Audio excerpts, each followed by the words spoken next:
And markets are weak right now, trading at days low, both small cap, mid cap, Nifty, Bank Nifty. No clear attempt of recovery happening right there, but that's the market for you at near all-time highs. There are Rakshit, afternoon. Thank you so much for your time. I was looking at your portfolio, and in your Rising Giants portfolio, quite interestingly, you have added a ball bearings company.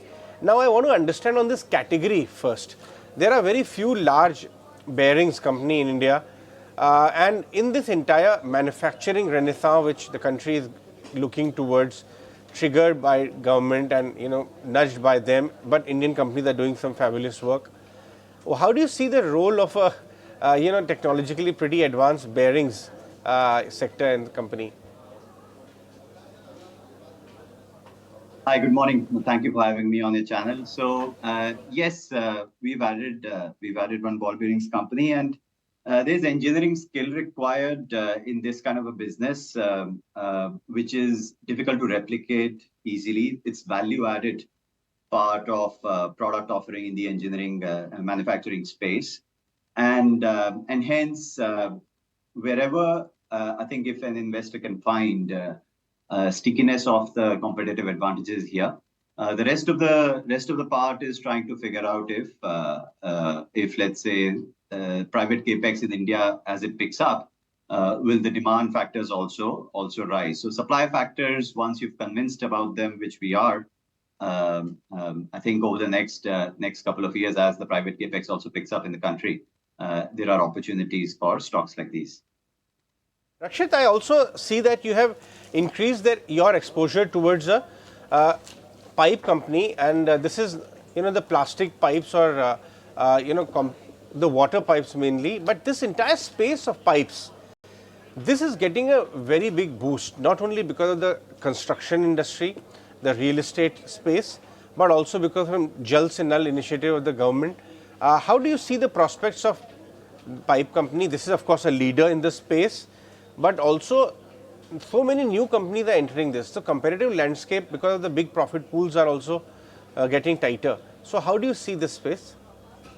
No, you nailed you nailed the points there very well. One is the competitive aspect, and the other is the macro demand aspect. So on the macro demand side, pipes is not so much of a recurring renovation home building material article. It is more for new home building or a very large renovation project where you actually do fix the plumbing as well of the house, if it is a pipe related to the house. So when it comes to the macros, the way the real estate demand has picked up in the last 12 months, it's certainly supportive for home building material in general and for products like these, but there's a very specific competitive aspect here. There's one other large competitor, one of the largest players in this industry, where we understand after that player was sold to an MNC 5 years ago, we understand that over the last year or so there have been some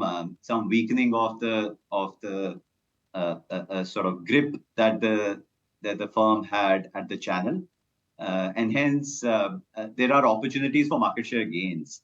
So there are two companies, one of which we have owned in our portfolios, two companies which are leading the market share gain from this other large competitor who's losing the market share. So there's a lot of opportunity that we are trying to grab here in terms of the competitive space.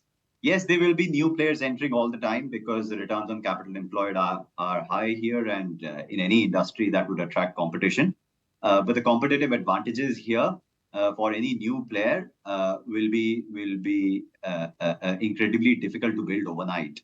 Because on the one hand, you need the product quality to be good, and product quality is not just the pipe quality; it's also the fittings quality. On the other hand, you need the influencer connect. Where the plumbers, the contractors across the country should be aware of and convinced about why they should keep and sell your products, and then the channel connect, right? So it's at multiple layers that a new competitor, new entrant will have to work on. But what we are trying to benefit from is one of the existing players, possibly losing some market share, and we trying to gain from it. Another very interesting stock in your portfolio. It was originally a cement sheets company, roofing solutions at best. But now we understand that the things are kind of expanding, and they have cladding solutions now, ceiling solutions, pre-engineered fab. Which side of the business of this company do you see, gaining traction going forward, or is there a transformation happening there? I see you have added it recently in your Little Champs portfolio. Yes, this is a company-specific turnaround where the same company was under stressed financials a few years ago. It has had a change in a few layers of the management team over the last few years, and this is the solution that you rightly mentioned is more for commercial real estate. So there will be offices, there will be hotels where these kinds of solutions go in. This is not so much for residential real estates, but it reduces the construction time, the renovation time. So the utility of using these boards is very high for both the owner of the real estate as well as the contractor in turning around the project at a fast pace. So the demand for this category is rising, replacing the sort of standard walls that you had in all of these commercial spaces.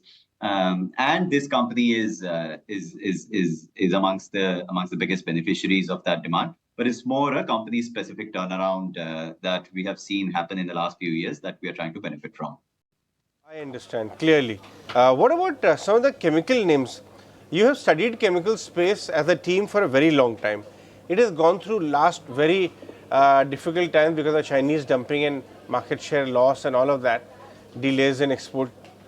Do you think, are we nearing a bottom as far as, and maybe the stocks with higher margin profile, more complex product profile, those are the ones which will start moving when the Chinese dumping ends. What are your thoughts there? Yeah, until 12 months ago, this space was doing well, chemicals. Over the last 12 months, there have been several challenges more related to supply chains globally, where there was inventory destocking and price movement, so on and so forth.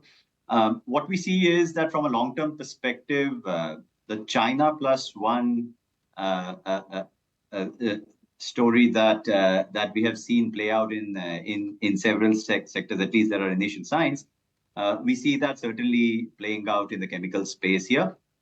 We also see the inventory challenges sort of coming towards the end of their cycle, and maybe over the next few quarters, you should be able to see more normal like-for-like growth rates, which are representative of what these companies are capable of delivering in the long term as well.